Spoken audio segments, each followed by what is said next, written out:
Hello दोस्तों, Bhojpuri rocket में आपका स्वागत है। हम बात करने वाले हैं भोजपुरी का पावर स्टार पवन सिंह का और भोजपुरी का दबंग स्टार खेसारी लाल यादव के बारे में। अगर मेरे चैनल को सब्सक्राइब नहीं किए तो कर लीजिए ताकि भोजपुरी खबर सबसे पहले आप लोगों को मिल जाए, और हमारे चैनल को सब्सक्राइब करके जुड़िए हमारे चैनल से। पवन सिंह और खेसारी लाल यादव गाना दुनिया भर में यूट्यूब पर नंबर 1 और नंबर 2 पर गाना ट्रेंड कर रही है। जिस गाना का नाम है पवन सिंह का गाना नंबर 1 पर ट्रेंड कर रहा है, जिस गाना का नाम है पाँच के नाचो और खेसारी लाल का गाना है झगड़ा 2। ट्रेंडिंग में 3 नंबर पर है पंजाबी सिंगर गुरु अंधा जी का, और चौथा नंबर पर है पठान फिल्म शाहरुख खान का। आप लोग देख सकते हैं कि हमारा भोजपुरी कितना आगे हो चुका है।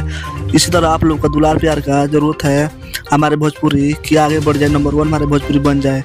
कौन कौन भाई चाहता है कि हमारा भाषा नंबर 1 पर हो, हमारा भोजपुरी इंडस्ट्री एक भाषा नंबर 1 बन जाए? आप लोग हमारे नीचे कमेंट बॉक्स में बताइए जरूर। तब तक के लिए धन्यवाद। जय हिंद।